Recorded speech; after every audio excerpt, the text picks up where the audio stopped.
Bonjour à tous, je me présente, je m'appelle Henri. Ok, parfait. Je suis leader chez OnePoint, leader Data IA, et je m'occupe du développement de nos services sur les plateformes no-code, low-code et IA agentique, dont Notion fait partie. On a de plus en plus de clients qui nous demandent des accompagnements sur ce type de solution. Et donc c'est pourquoi on a décidé de créer un partenariat avec cette solution. Et on est donc aujourd'hui le premier partenaire Platinum.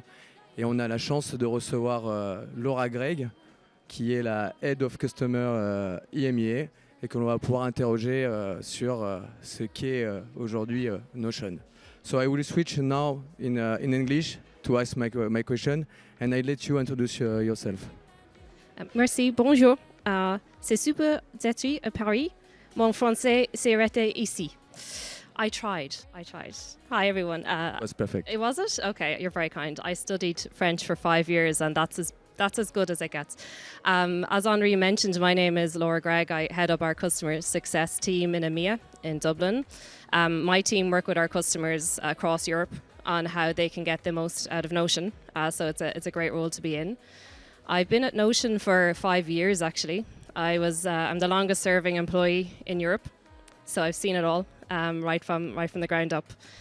And I have a very early memory of being in the office and seeing a heat map of Europe and where our users were back then, 5 years ago. And Paris was just red. It was on fire. I was like, what is happening? What is happening there? There's something about the Notion brand. It really seems to have landed in Paris. There's an affinity to it, and we feel it very deeply.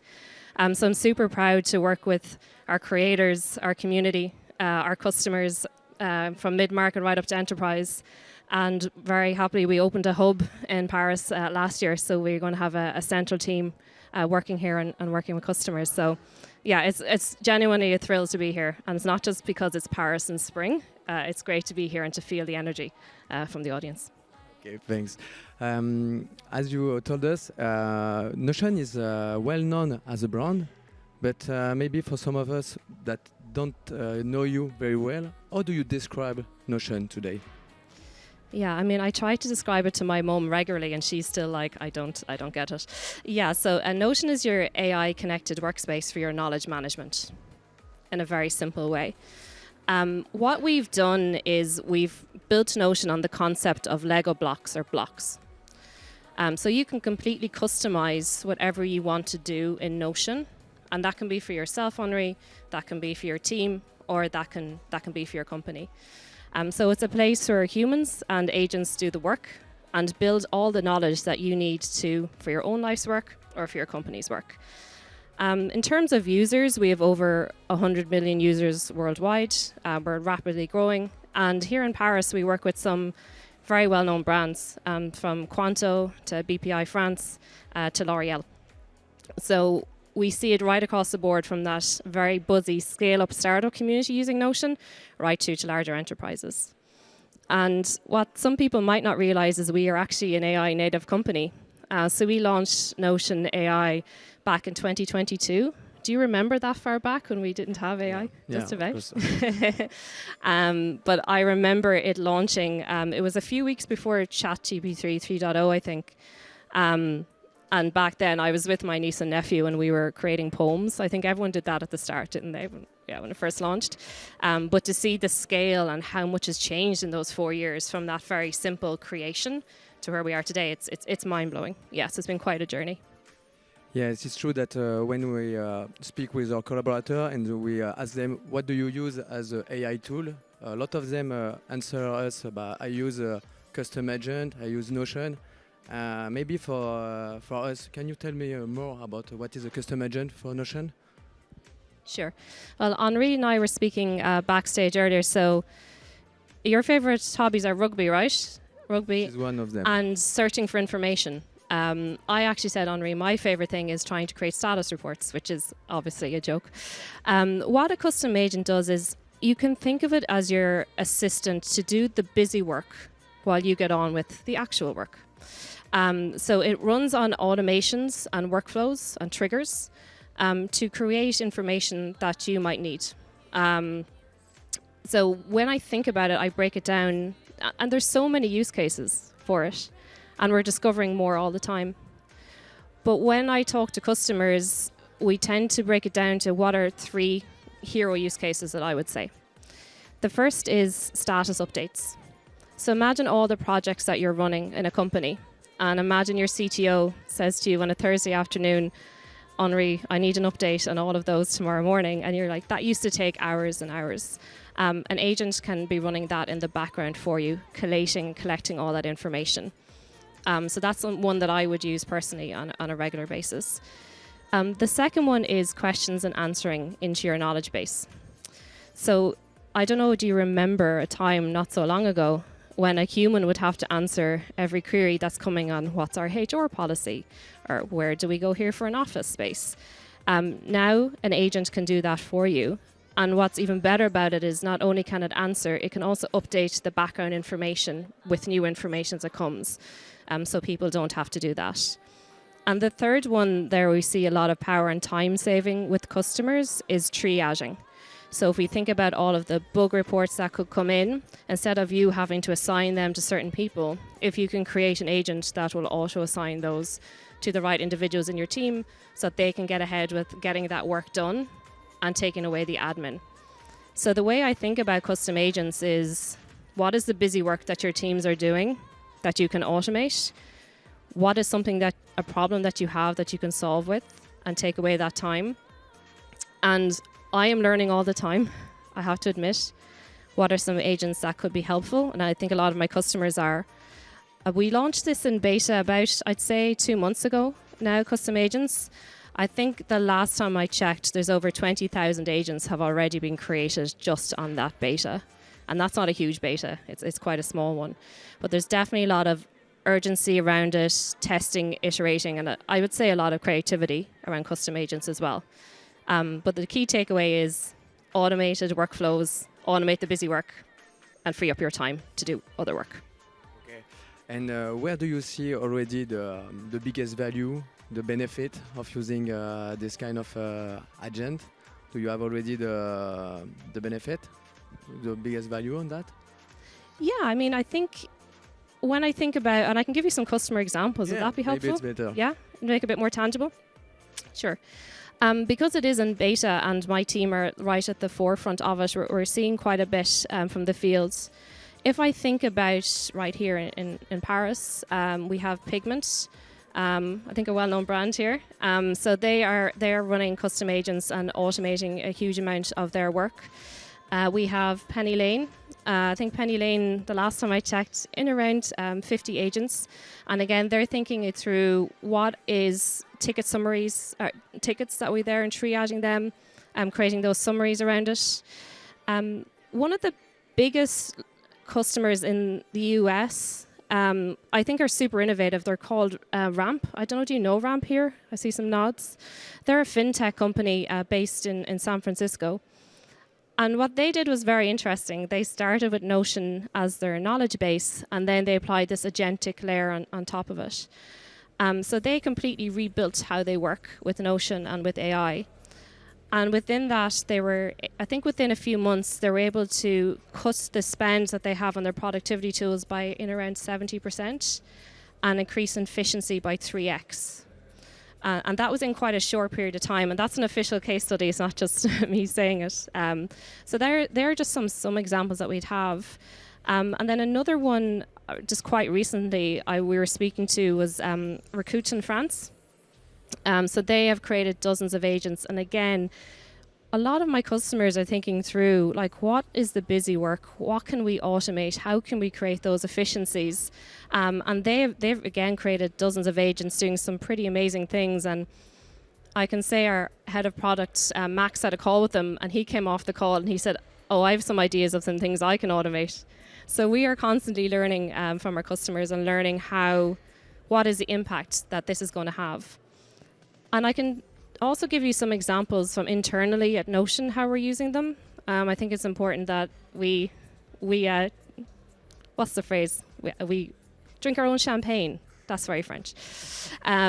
So within that, what's interesting is you can think about custom agents and think about tech teams using it, and that's probably naturally where our minds go.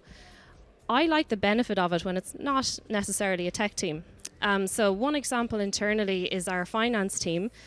They created an agent and they managed to reduce the reporting time that they spent from 10 hours to 20 minutes, which was pretty incredible. Yeah, that's great. Can I ask a question? Of course right you can. now? Of course you can. Because I think we see all the potential and beyond the promises. We all work here in the big companies, and we have all often the question regarding the trust, regarding the security, the governance. How do we manage? How do we handle this agentic agent?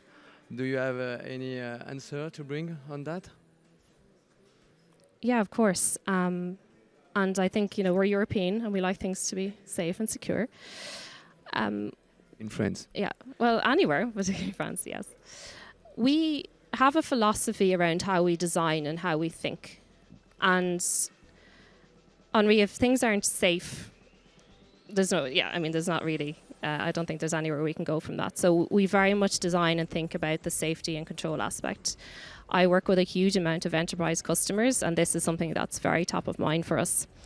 We think about the design and control in two ways. There's control, and then there's transparency.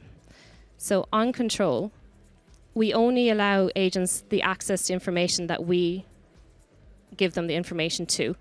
And because all that lives in your Notion workspace and it is on the collaboration space, you can have that control over it.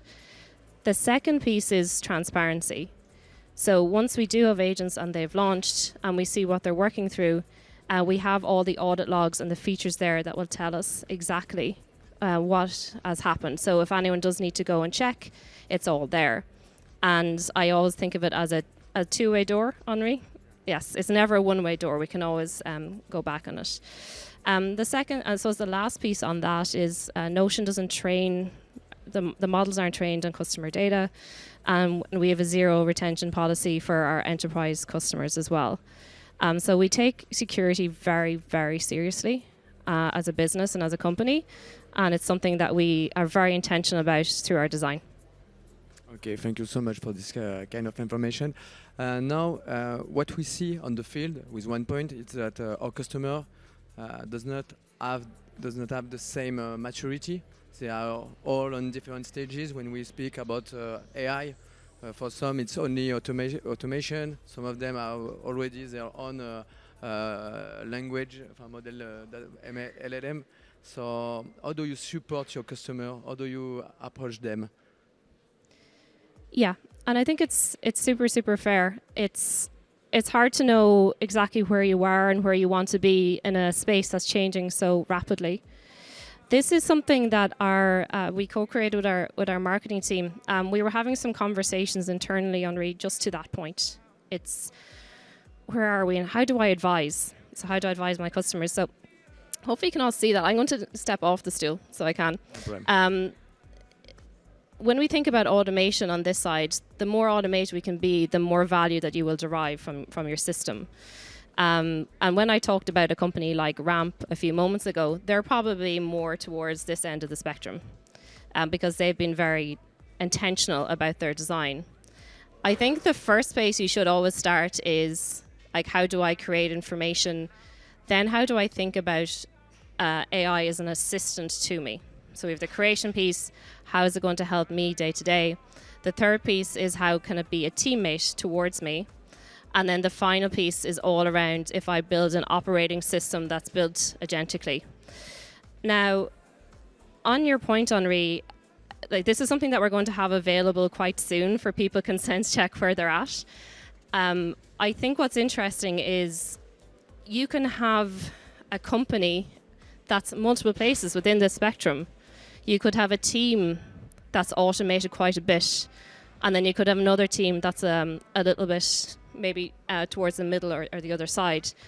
So I think it's all about understanding like what your goal is, where you are, and then assessing your current team and your current structures, where you are on this graph, and then deciding how do you move from one to the other, because it's a build.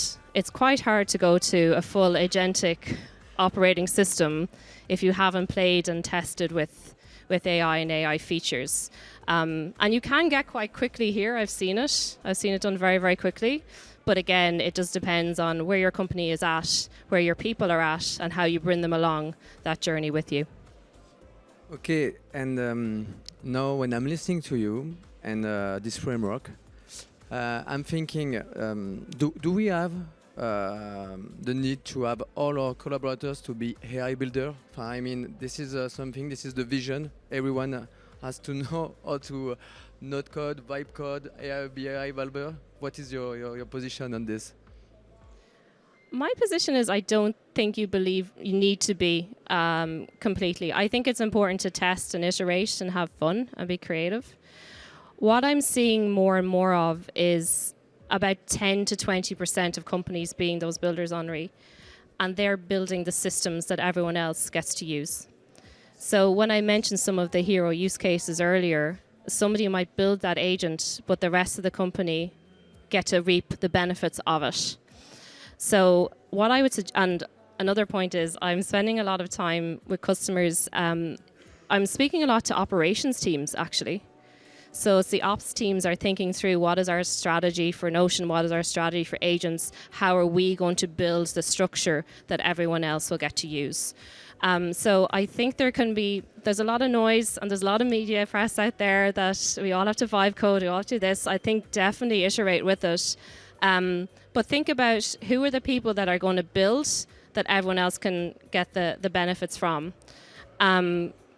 What I've observed is we have our builders, but then it's lighter use cases get people into using AI in the first place. So for example, we launched meeting notes. I don't know, does anyone here use Notion or meeting notes?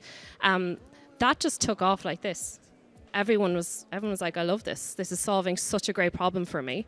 I never knew this was a problem. And now I can't live without it. And then if you think about the graph, then they're starting to think about where can they get from 2 to 3. So not everyone is a builder. Find out who those people are, find out their role, and then bring people on that journey with you would be my advice. I totally get your point because from now I can't live without AI not meeting. Maybe for the audience, last question: what do you want left them with some takeaway? What is your free messages, for example, practical messages that you want to leave them? I think definitely be creative and have fun. It is a two-way door. It's not as scary as you think. So I would definitely recommend that. I would also recommend what are some challenges that you're having, what are some things that you can automate and that will have a big impact on your business. So maybe that's one thing that you can take away and think about today. And ultimately, I think it's just about trialing and iterating, Henri. It's about this is the way things are going. There is huge power in it when you do it well. My recommendation is just test, iterate, be creative, and we're all figuring this out together, right? So there's no mistakes. So thank you so much. Thank you so much to hearing us. Merci beaucoup à tous. Merci. Pour ceux qui veulent, il y a une démo Notion à 15h qui va être organisée pour ceux qui veulent voir un peu plus des fonctionnalités qui ont été aujourd'hui, on va dire, décrites par Laura. Merci encore à vous. Eh ben merci. Merci. Au revoir. Merci Henri et Laura pour ce partage et ce témoignage.